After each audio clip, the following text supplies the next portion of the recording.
Hello students, आपका स्वागत है मेरे channel your tutor friend Mukul. आज मैं आपको बता रहा हूं जो सिलेबस आ रहा है बोर्ड में सीबीएसई का क्लास 10th का मैथ्स का।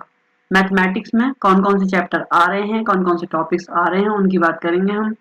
देखो, सबसे पहले यहाँ पे नंबर सिस्टम आ रहा है 6 नंबर का, अलजेब्रा आ रहा है 20 नंबर का, कोऑर्डिनेट ज्योमेट्री आ रही है 6 नंबर की, और ज्योमेट्री आ रही है 15 नंबर की। ये कितने कितने मार्क्स का वेटेज बताया है कि कौन कौन सा चैप्टर कितने कितने नंबर का आ रहा है। अलजेब्रा ये पूरा वेटेज है। अलजेब्रा 20 नंबर का, कोऑर्डिनेट ज्योमेट्री 6 की, और ज्योमेट्री 15 की, ट्रिग्नोमेट्री 12 की, मेंसुरेशन 10, स्टैटिस्टिक्स 11, और टोटल 80 नंबर का पेपर आएगा। पहले यूनिट है नंबर सिस्टम की। नंबर सिस्टम के अंदर रियल नंबर आ रहा है, फंडामेंटल थ्योरम ऑफ अरिथमेटिक, और statements after reviewing work done earlier and after illustrating and motivating through examples, proofs of irrationality root 2, root 3 और रूट 5 का जो प्रूफ है इरेशनैलिटी का वो आ रहा है। फिर उसके बाद बात करें, यहाँ पे अलजेब्रा सेकंड यूनिट है, इसके अंदर पॉलिनोमियल्स आ रहा है। पॉलिनोमियल्स में क्या क्या है, जीरोस ऑफ द पॉलिनोमियल कैसे निकालते हैं, और relationship between the zeros and coefficient of quadratic polynomial. फिर पेयर ऑफ लीनियर इक्वेशन आ रहा है, इसका second chapter. Algebra second unit का second chapter pair of linear equations in two variable आ रहा है। Pair of linear equation in two variable and graphical method of their solution, consistency और inconsistency, ये बताने को आता है कि ये इक्वेशंस कंसिस्टेंट है इनकंसिस्टेंट, ये आएगा। Algebraic conditions for number of solutions, solution of a pair of linear equations in two variables algebraically by substitution, elimination and simple situational problems। मतलब सिचुएशन वाली प्रॉब्लम्स आएंगी बिल्कुल सिंपल वाली, और सब्स्टिट्यूशन मेथड आ रहा है, एलिमिनेशन मेथड आ रहा है, और क्या नाम है यहाँ पे नंबर ऑफ सॉल्यूशंस की इनफाइनाइट है या यूनिक है, ये आ रहा है। फिर उसके बाद इस सेकंड यूनिट का थर्ड चैप्टर है क्वाड्रेटिक इक्वेशन। क्वाड्रेटिक इक्वेशन में standard form of quadratic equation ये होती है, और सॉल्यूशंस ऑफ क्वाड्रेटिक इक्वेशन का फैक्टराइजेशन मेथड से क्वाड्रेटिक इक्वेशन सॉल्व करने आएगा, और क्वाड्रेटिक फॉर्मूले से सॉल्व करने को आएगा। क्वाड्रेटिक फॉर्मूला क्या होता है,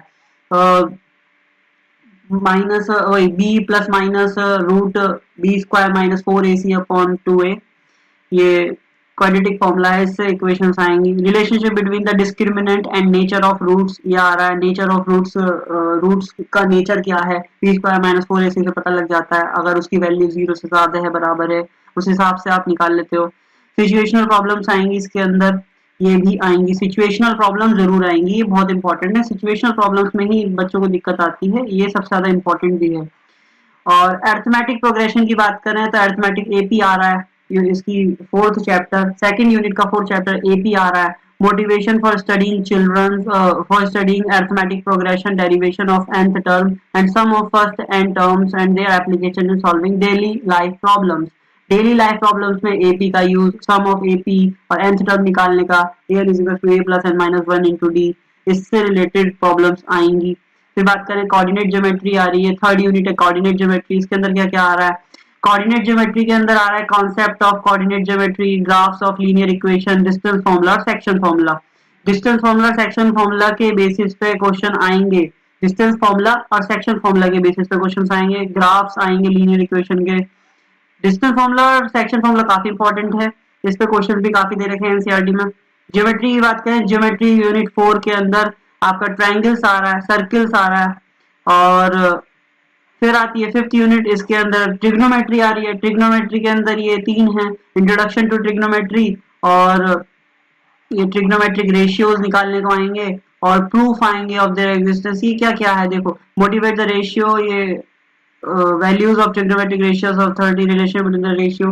मतलब फर्स्ट जो चैप्टर है ट्रिग्नोमेट्री का वो पूरा आ रहा है। उसके बाद ट्रिग्नोमेट्रिक आइडेंटिटीज आ रही हैं, इसके अंदर proof, applications of sine square plus sine square theta plus cos square theta is equal to 1, और सिंपल आइडेंटिटीज गिवन होंगी, ये आ रही हैं। उसके बाद हाइट्स एंड डिस्टेंसेस से रिलेटेड, ये एंगल ऑफ एलिवेशन कितना है, एंगल ऑफ डिप्रेशन कितना है, इससे रिलेटेड प्रॉब्लम्स आएंगी। ये काफी इंपॉर्टेंट चैप्टर है और काफी इजी भी है, इतना भारी नहीं है। ट्रिग्नोमेट्री में प्रैक्टिस की जरूरत होती है। फिर बात करें मेंसुरेशन, मेंसुरेशन के अंदर एरियाज, ये फॉर्मूला बेस्ड क्वेश्चन आते हैं इसके अंदर से सिंपल, और मेंसुरेशन आ रहा है यूनिट 6 है, इसके अंदर पहला chapter areas related to circles, areas of sector of sector and segment of a circle, और सर्किल से रिलेटेड जितना भी ये पूरा आ रहा है।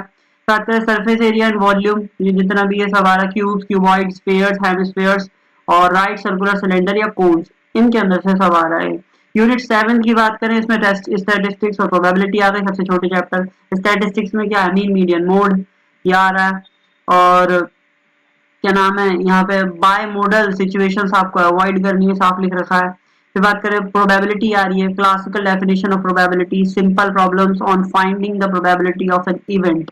बस ये मैथ्स का आपका सिलेबस है 10th क्लास का, जो आ रहा है, बोर्ड में पूछा जाएगा। और इस वीडियो को लाइक करना और चैनल को सब्सक्राइब करना ना भूलिएगा। Thank you.